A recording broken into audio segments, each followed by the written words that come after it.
Hello everyone, and welcome to my General Hospital YouTube channel. I hope everyone is having a wonderful day. Before we begin, please hit the subscribers button and give this video a thumbs up. This week on General Hospital, it was Halloween, but despite that, the week was uneventful until Friday, when we were left with a huge treat, a deadly trick, and one more amazing cliffhanger before the weekend.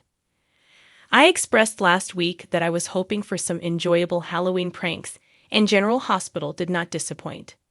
I am aware that Disney owns ABC, but the Star Wars outfits were a little excessive. They've done them before, I promise. But Willow was a fantastic Princess Leia.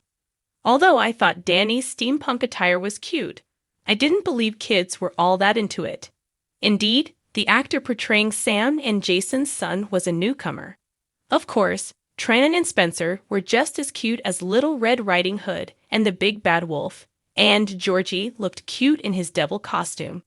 Although James looked adorable wearing his cowboy Cody outfit. Why did he assume last week that his mother wouldn't approve? Ultimately, Leo's portrayal of Albert Einstein testing Lois on mathematical formulas was the clear winner. I don't know many kids who would prefer a party over trick-or-treating, even if Carly went all out for her Halloween party at Kelly's.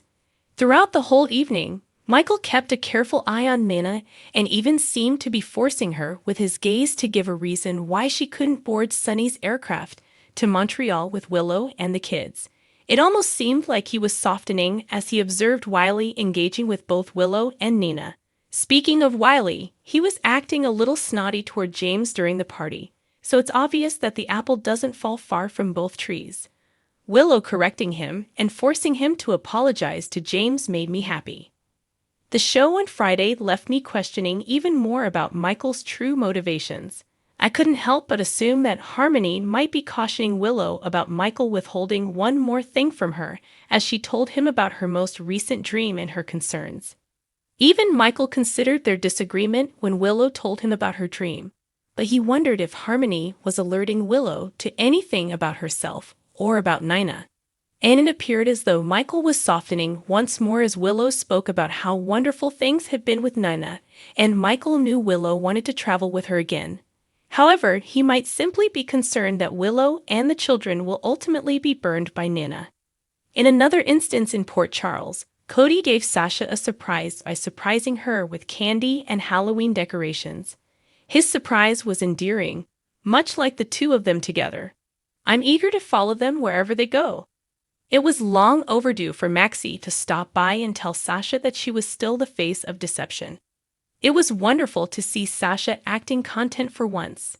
Please, authors, spare Sasha any more pain. This is already enough suffering for 10 lifetimes. Let her be content at work and let her and Cody be happy. Tracy must have had a lovely Halloween, because her conversation with Brooke Lynn regarding why she got deception for her seemed sincere. She's obviously concerned that Brooke Lynn won't have anything to fall back on, but it seems like Brooke Lynn spoke to her and told her that she shouldn't be destroyed but rather strengthened. Brooke Lynn was smart to flatter Tracy and remarked that she wished she could be as strong as her. Though more time will tell. It appeared that Tracy had truly heard Brooke Lynn. Seeing the family get along would be good for once, especially since Thanksgiving, that is, Pizza Day, is quickly approaching. It won't be long until everything, including what Nina did, comes back to Eddie, who had a recollection of celebrating his marriage to Lois atop the Brooklyn Bridge. Ultimately, it appears like the truth will surface regardless of Michael's actions or lack thereof, even if he is beginning to warm toward Nina, unless he can stop Ned first by extending an ELQ offer. This week, the problematic kids were present in the home. Adam was the first, and fans quickly noticed that he was obsessed with Joss. Not only might he be a potential stalker, but there appears to be more serious issues lurking beneath the surface. His parents are putting a lot of pressure on him to do well in school, and it doesn't appear like he has been getting much sleep. It seemed that he was self-harming by tearing off his hair or experiencing headache aches when he was tormenting himself over his exam score. Since the actor is the son of Maurice Benard, I could imagine them utilizing him in a narrative to raise awareness of mental illness. Unfortunately, a lot of people don't seem to care about Adam, who has recently returned to our lives after a long absence. Then there's Charlotte, the bad seed, with whom I'm still very much at odds over her abrupt distaste for Anna because of one letter from Victor. For this to make sense, a great deal more had to have transpired that we are unaware of. I was relieved to hear Laura say on Friday that she had been gone for a year. Who knows what Victor had done to her in that boarding school? Even so, it's still inconsistent with Charlotte's behavior toward Victor following her return home. As I've mentioned previously, she is aware that her father disapproved of Victor, and that he placed them all in danger by preventing her from seeing her papa. So why does she feel differently about him now? Can there be hidden meanings inside the tarot cards he gave her? Once again, Anna showed herself to be a rather bad agent, or rather, an ex-agent, after allowing a teenager to pilfer her keys without her knowledge. Kevin's characterization of Charlotte as essentially a master manipulator driven by fatherhood was hilarious.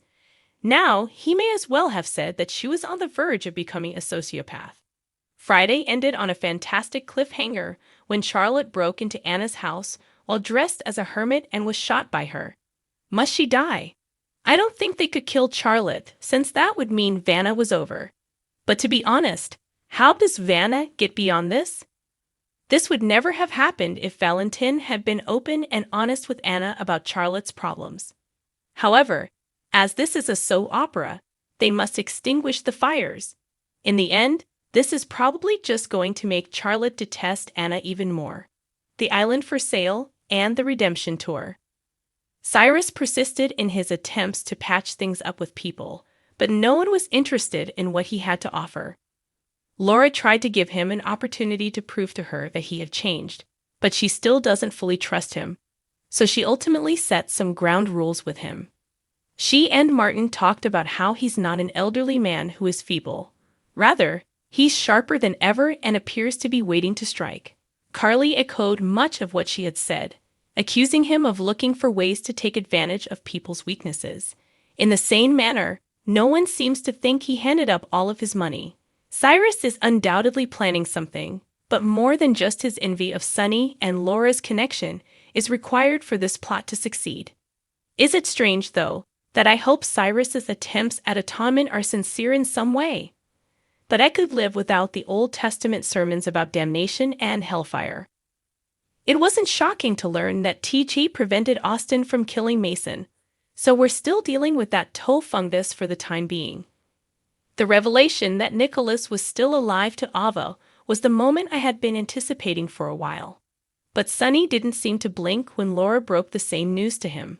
Hi, did he just go through all of this drama with Ava about her alleged death at the hands of Nicholas? Are we to suppose Laura told him first, then Ava? Lucy informed Ava that there was a buyer for Spoon Island through a holding LLC shortly after the Nicholas bombing. Many believe Nicholas is the one who purchased the island back, and that this is just another sign that he will be making a quick comeback. Unfortunately, this also occurred the week that we were devastated to hear of Tyler Christopher's death. Many admirers had high hopes that he would eventually make a comeback as Nicholas. Thanks for watching if you liked this video, so please don't forget to subscribe to my channel and don't miss any updates.